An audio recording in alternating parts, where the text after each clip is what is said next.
Okay, so we're on the second floor now, and unfortunately we're running about 3 hours late because you guys have already roughed in all of the electric up here. So what we're doing is going to the drawings, doing a walkthrough of the actual space and saying, okay, is this good for the layout of the space? For instance, yesterday we caught when they were doing the layout of when they were actually doing the install of the HVAC, we're going to be putting a bed here.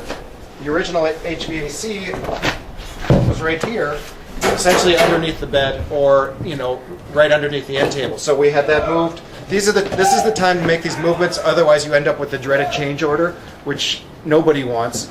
Luckily, we do this all the time, so we can look at a drawing and make sense of it.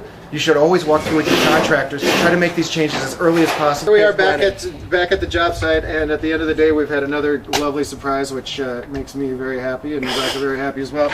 We're here with Jose, looking at the guys have discovered that the sill is all rotten on the outside. You can see all this termite damage that's probably 30 years old or something. So that's all going to have to be replaced.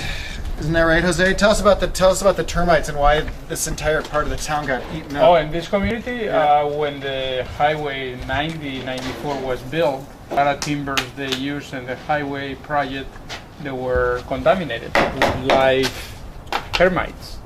So they probably just flew. So we have a lot of houses that were damaged because of the infestation, both in Backtown and Wicker.